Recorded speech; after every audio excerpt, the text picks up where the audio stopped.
This is so inconsequential, but I saw it. I saw it on Twitter, and it was the funniest thing that I had ever seen in my life, and I need us to share this moment together. I know a lot of you have probably seen this. Okay? The New Warriors. When Kamala's Law goes into effect in the highly anticipated one-shot, Outlawed, superheroics will be left to the adults, and underage heroes will be banned unless they have official government-assigned mentors. That's where the New Warriors come in.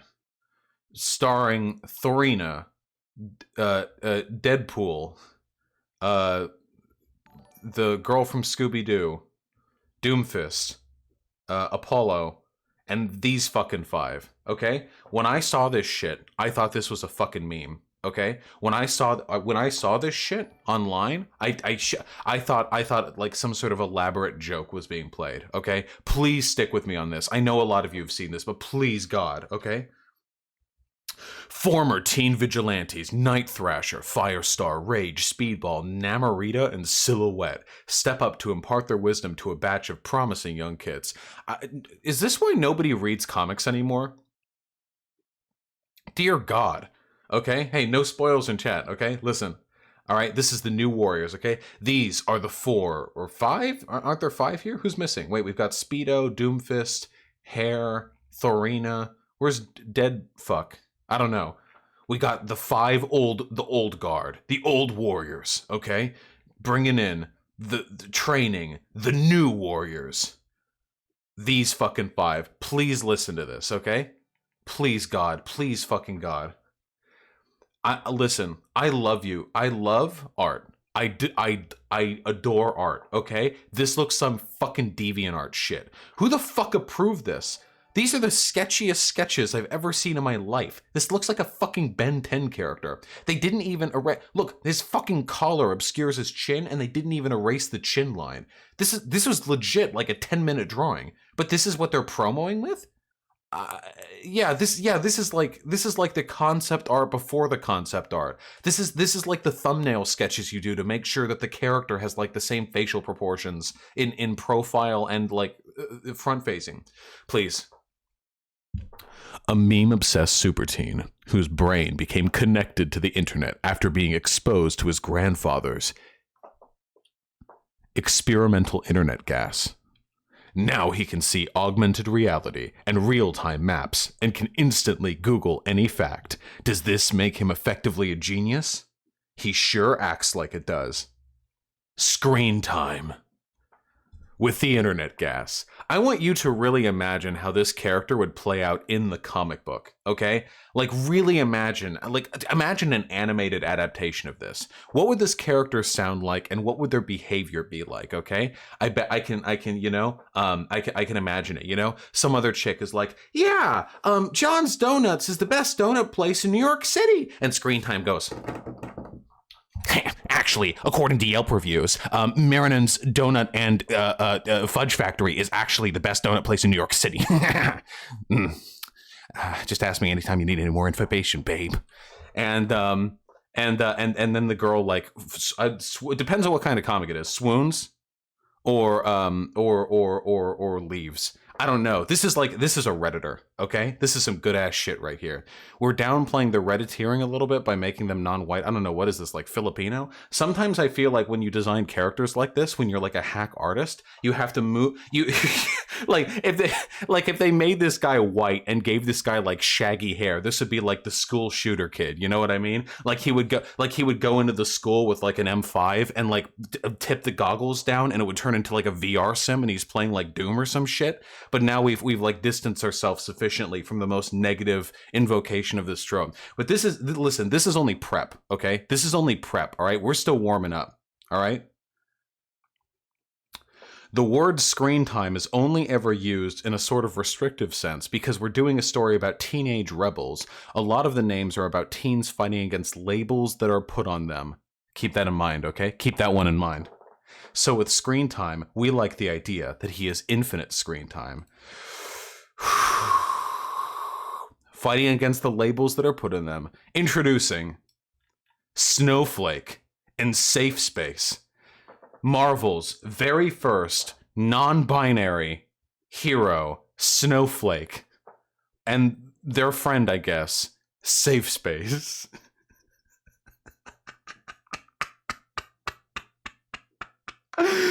A sibling? A friend? Well, I hope they're friends. Sibling?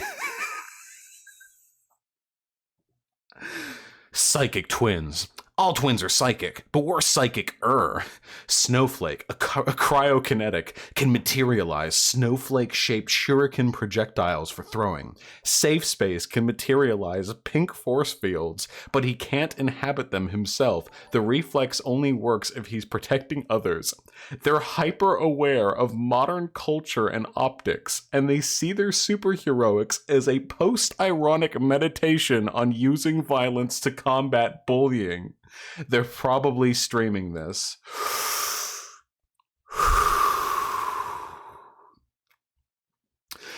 SafeSpace is a big, burly, sort of stereotypical jock. He can create force fields, but he can only trigger them if he's protecting somebody else. Snowflake is non-binary and goes by they, them, and has the power to generate individual crystallized snowflake-shaped shurikens. The connotations of the word snowflake in our culture right now are something fragile, and this is a character who is turning it into something sharp. Please, guys. Oh my god. Please tell me who this is for. Please tell me who this is for. Because, like, really, who is this being marketed to? So, first of all, these are some DeviantArt-ass fucking 14-year-old Tumblr drawings, okay? I'm really sorry. I know that whoever did the art for this probably is a good artist, but these shit... Look, they both have the same hair. This is the laziest hair, and they just have the same outfit, but it's different colors. They're just the same person. They're just the same person. They look like the same person. It's just the color. If you color swapped, like, what else would you get? Like their height? Like, oh, well, this one's 3 inches shorter. This is not post-irony. This is not post-meta-irony. I feel like this is a fucking psyop, dude. I feel like whoever approved this just really likes the quartering and wanted the quartering to do videos on it. Really likes Geeks and Gamers or One Angry Gamer. They just really fucking want One Angry Gamer to type up an 8,000-word article on how, like, pink hair and SJWs are ruining comics. They just, like, they've been edging. Like, as they're going through the creative process, they're at, like, the board meeting, they're like, I want to call them Snowflake and SafeSpace. And the CEO, who's like this 87-year-old fucking white guy hooked up to a gas mask and like 8 IV drips, is like, okay, if it'll make us money. And then the guy's like doing the concept art. He's, oh god, this is gonna be fucking good. And then it finally releases, and right now they're just their entire fucking desk is just covered, just ropes, just fucking the discourse. And I'm contributing to the discourse, but how can I not? How can I not? What are they doing? This is the first non-binary super. It's called Snowflake. This is the Snowflake. Yeah, the quartering the quartering got fucking insider intel. The quartering released a video as the article came out. Look up the author's video. Yeah, we'll get to that. Just I really want you guys to reflect on this. This is called outrage marketing, okay? This is outrage marketing. After fucking Gillette successfully showed the world that saying sometimes men can be bad but should be good is enough to ignited internet controversy, after the Nike shit, after all of this, it's become increasingly clear to companies that outrage baiting is a really effective way of getting people into a product. The issue after Keurig, after Keurig, somebody else watched H-Bomber Guy's Woke Brands video. Wow, my apologies for quickly reciting several instances of what I'm trying to talk about without mentioning the first big one. Yes, I'm too a big fan of H-Bomber Guy.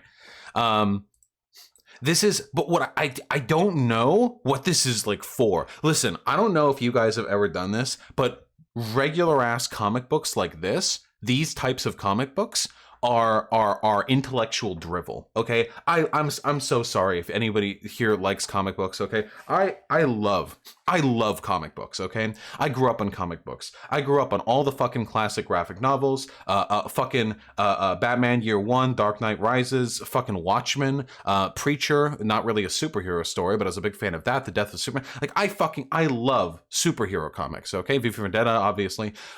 Really great stuff. But stuff like this, these are cynical attempts at trying to grab new demographics. That is what they are. So we have these 5 older heroes, and then we got like 5 younger heroes or some shit.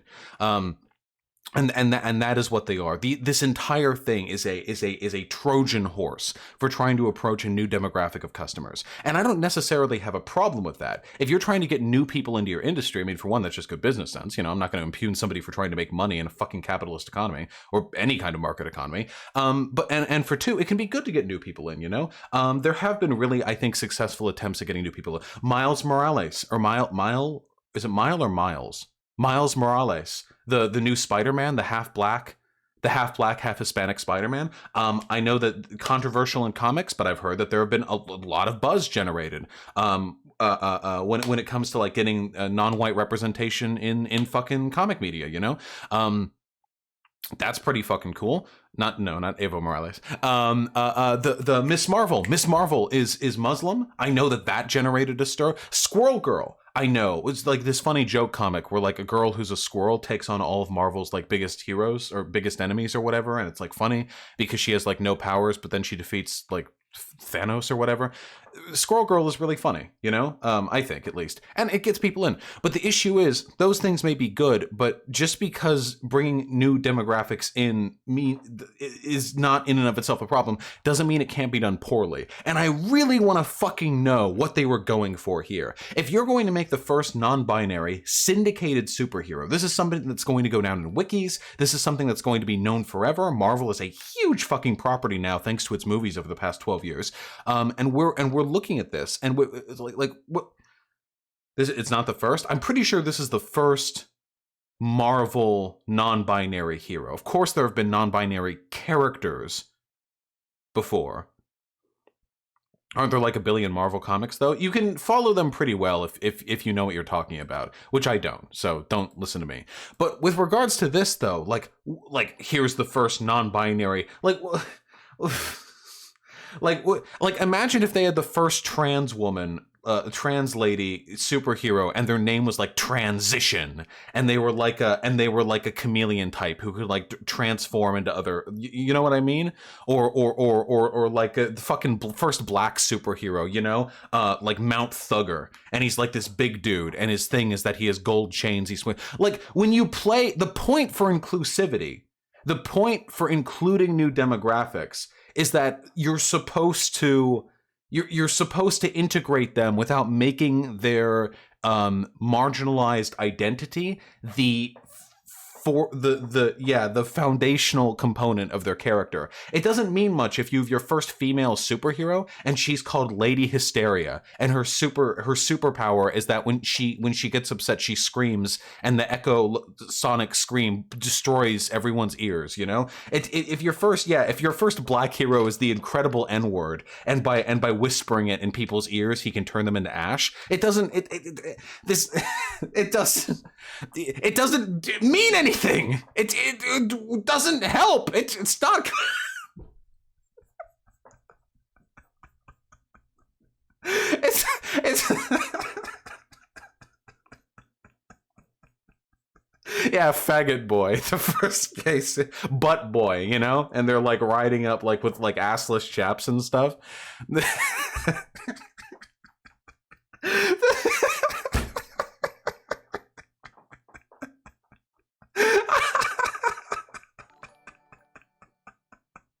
I'm just saying, this isn't how you do inclusive representation. Just have a regular fucking superhero, and then just have them be non-binary.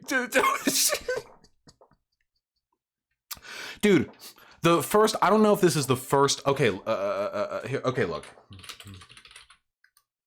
Huh? Didn't I? Yeah. I don't know if this is the first Muslim superhero in Marvel. Or wait, this is DC, because it's Miss Marvel, and for some reason Miss Marvel is DC. I don't really know. Look, I don't know why she's got big hands. I don't know anything about this shit. But look, this is like the first right? Wait, is this the correct one? Like shapeshifter? Is that what her powers are? Oh, it is Marvel. Oh, is it Mr. Marvel? Who's is it Mr. Marvel who's DC? Well, whatever the case, you know, this is the first, to my knowledge, or at least the first big Muslim superhero lady. You will notice she's not wearing a fucking burqa. You will notice that she doesn't have like a fucking you know, like, well, I guess you can't really see here in like promo art or whatever, but she doesn't have some like her name is what's a good like offensive Muslim name that I can make here that would come off like plausibly deniable as a joke, you know? What you know, like Durka Durka, you know? Miss Sherpa? Yeah. Packy Attacky.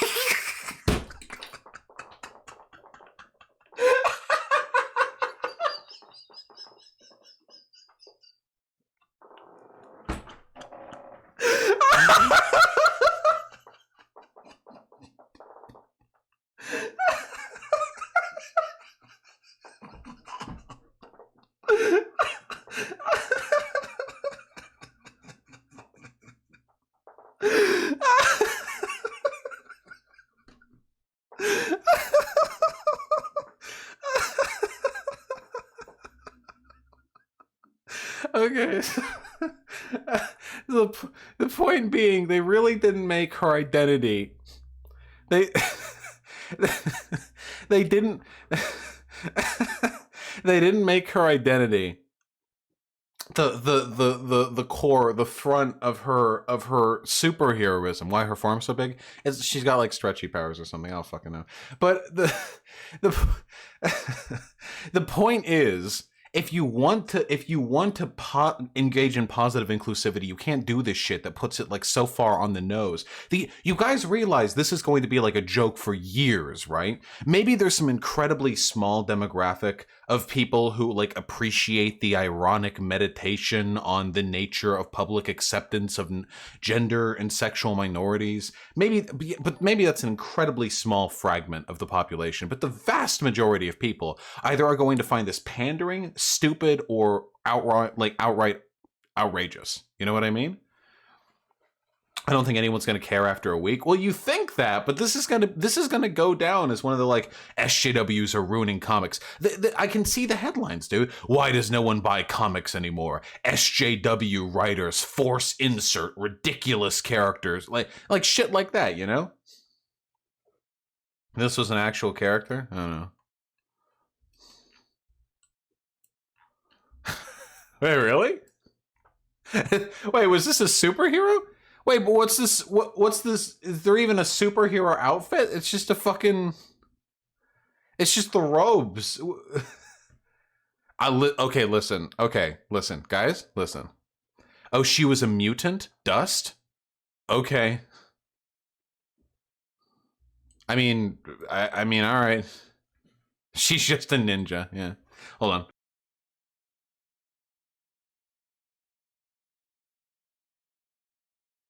Wouldn't it be funny if all these comics were really well written with a great story? Hey, listen, if these comics turn out good, that's great.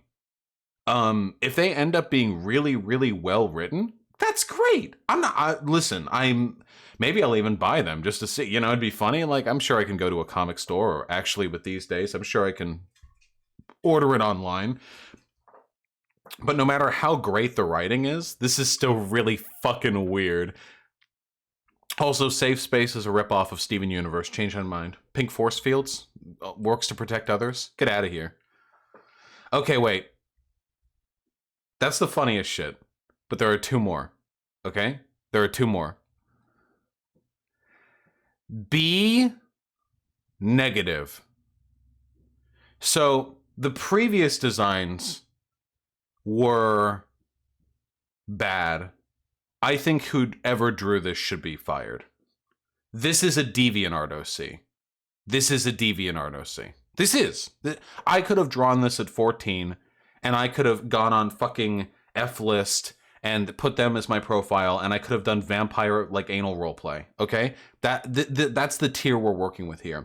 The fucking bottom right drawing is literally unshaded, cell colored fucking concept art. And what is this Rob Liefeld shit? You guys know Rob Liefeld? Is this a joke? No, this isn't a joke. These are coming out in a fucking comic. This is Rob Liefeld shit where you have like the ultra tight legging muscle striations with just like fucking belts everywhere. B negative. B negative. That's their name. B negative. Okay? A teen, living vampire, exposed to Michael Morbius's blood as a child in a rogue but life-saving medical procedure. He still ages like a regular kid but has all the abilities of Morbius. He's also obsessed with all the music and attitude of a classic long past decades like the 90s and the zeros. The world is a vampire, and so am I. Was this run through Google Translate? The world is a vampire, and so am I. That's going to be his first like killing move one-liner. You know, it's lyrics. That's a song. I don't care. I don't care. I don't care. I don't care. I don't care if it's a song. I don't care. I don't care. I don't care.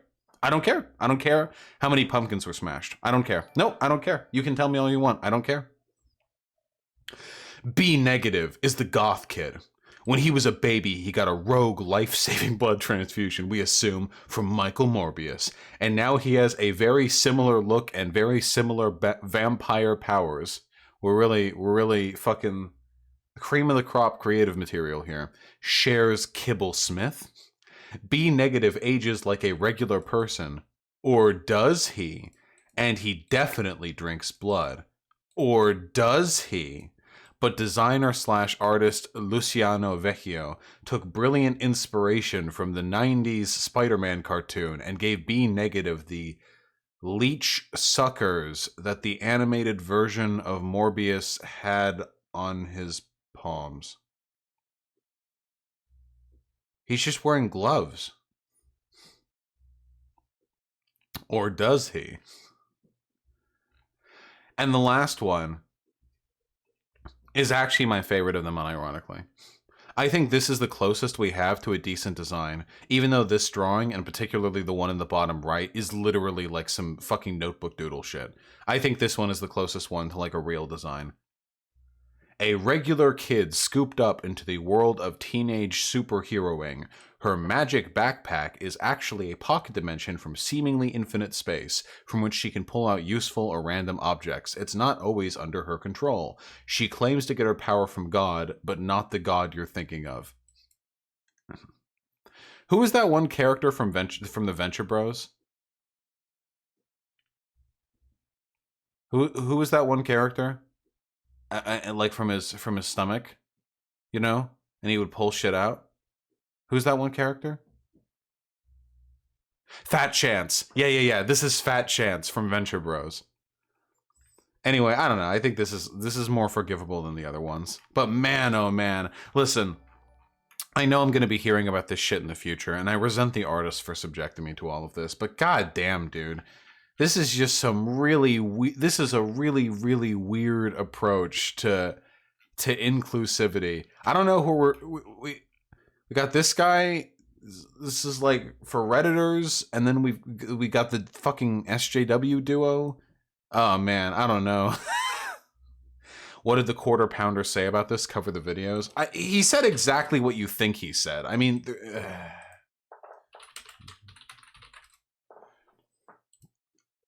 Like, you know exactly what he said. God, this guy is so fucking prolific, dude. Jesus Christ. Where is it? Where is it? Why did Patreon ban all anime? The answer is no. Patreon didn't ban all anime. Keemstar, Lily, Singh, licking toilets for clout. Just everything online. Top left? Oh, here we go.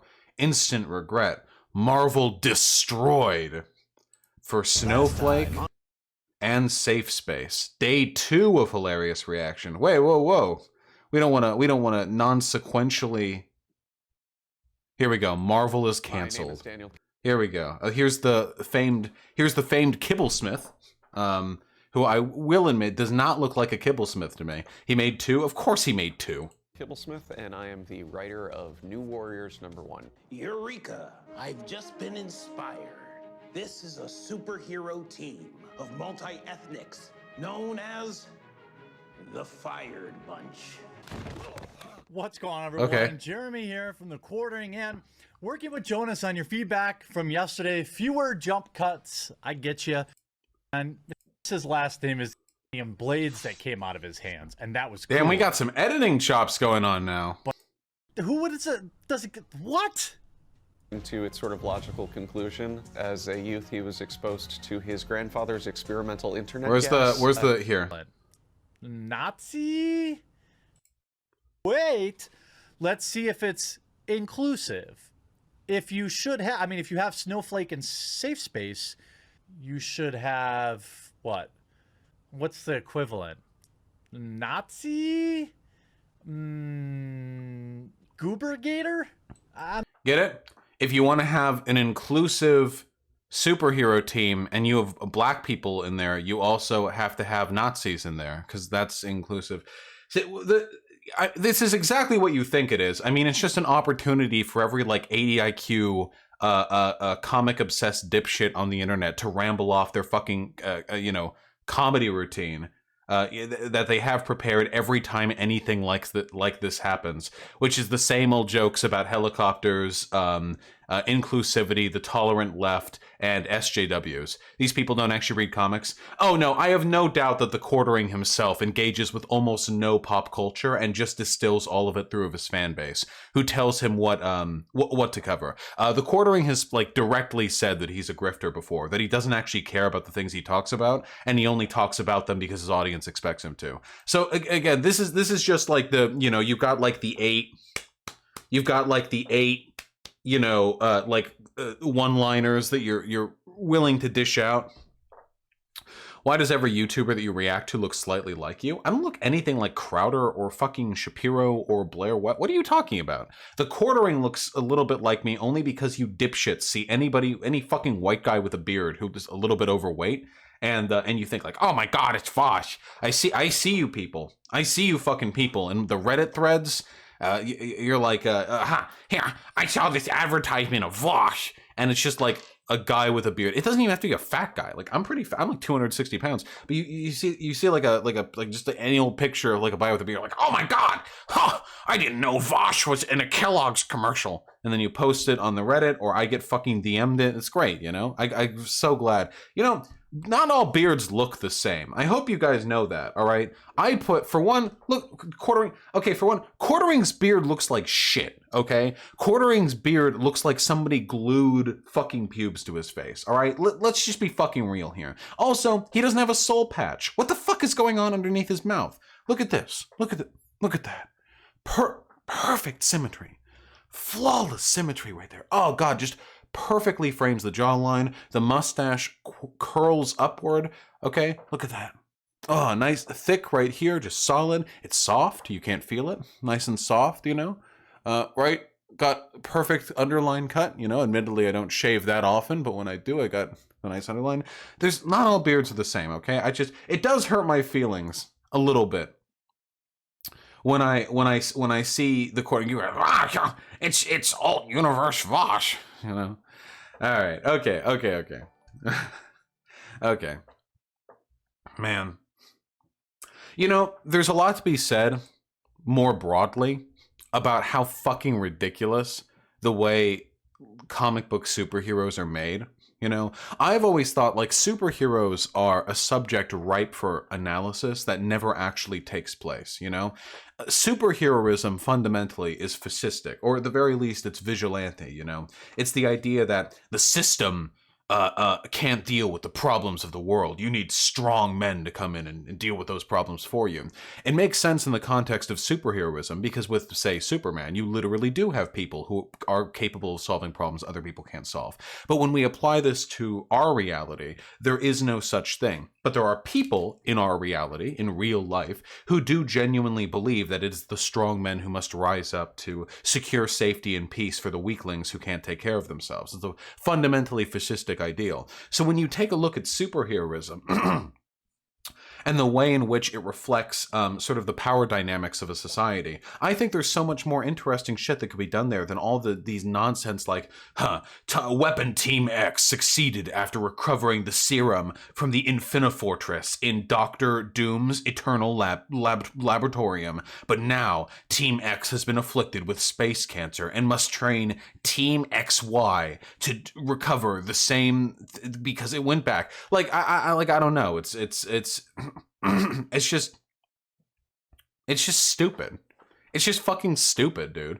Not all graphic novels are like that. Sometimes graphic novels make a really cringy attempt at being like real world relevant. Remember when Frank Miller did that tried to release that series where Batman takes on Al Qaeda or something, or it was that Jihad series? Remember, he went fucking crazy. Yeah, Holy Terror. Yeah, he went fucking crazy. Frank Miller. 9/11 broke Frank Miller's brain, folks. What was that one graphic novel where there was a kid who liked a superhero and then he was given a wish by like a monkey and the monkey turned him into that superhero in the world in which the superhero was still a movie character, and then he was like, "Hey, United States government, want me to kill bin Laden?" Does anyone remember that comic?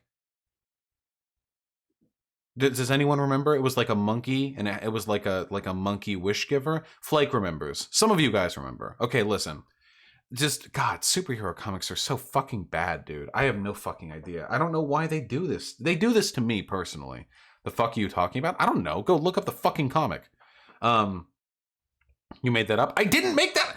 I didn't make that up. The kid wakes up one day and he's the superhero from the movies. He's like their universe's Superman. And at first he's like, "Oh my God, I have superpowers." And then he was like, "Time to do some real good." And he goes to the United States government and offers to kill bin Laden. Holy shit, dude. The closest thing... The closest thing that we've ever gotten to a real analysis of how power and superheroism interact is in the Authority series. That shit was fucking good. The Authority series was like, oh God, I'm sorry, please just give me 5 minutes. Please don't leave the stream, okay? Shut the fuck up. The Authority, I'm gonna spoil all this shit, okay? The Authority series, oh, get ready. It's all in the title, baby, okay? The Authority series was basically a bunch of superheroes who were part of previous superhero operations, got together and formed a secret, sort of like a secret, group after all of their previous, groups have been made illegal, and they commandeer a ship called the Carrier that's like this intergalactic alien living ship that's like the size of a moon, and they orbit around the Earth, and they start to like change the world in the ways they always wanted to change the world. And it starts with them taking on a rogue government like a North Korea XP, and it eventually ends with them literally just like obliterating dictatorships and trying to threaten the US government. The whole plot branches out into them substantively like attacking the power structures of the real world with them slaughtering dictators, threatening the United States president, like stopping wars, really doing stuff. And they act like fascists, but they know what they're doing. It's acknowledged. At one point, they go into an alt universe where the entire world has been enslaved by like an alien like demigod race that based out of Italy, and what they do is they delete Italy. They just destroy Italy, and then they broadcast the entire world saying if they fuck up again, they're going to come back and like obliterate the planet. They go back to Earth proper and deleting Italy. I know, pretty based, but is the Authority fascist or leftist? They are pretty leftist, but the way in which they wield power, I mean, they are the Authority. The final arc of the comic series, The Authority, is literally the United States government, along with all of the G8 countries, pooling together their money to create a superhero team to slaughter and replace them so they can have a more pacified superhero team that doesn't challenge the monetary interests of the West. It's literally about how financiers, bankers, investors, and billionaires get together and work with the US government to create a fascist offshoot to hamper the ability for a leftist movement to make substantive change. And then they turn around and beat back that, and then they slaughter every American government official responsible for what happened. It's fucking base, dude. The Authority is fucking sick. Such a sick fucking comic. You can read it if you don't mind all the rape and blood. It's pretty good. It's pretty fucking sick. And then it ends. But anyway, yeah, just like comic books, most of them aren't that good. What's it called? The Authority. Most of them aren't that good at all. Most of them are highly derivative pieces of shit. I'm not gonna lie, I don't really like Rape and Blood. Then don't read The Authority. Then don't do it. Don't read The Authority if you don't like Rape and Blood. If you do like Rape and Blood, go ahead and read The Authority. That's what The Authority is for. Rape, blood, and substantive criticisms of institutional power. Okay? That's what The Authority is for. All right?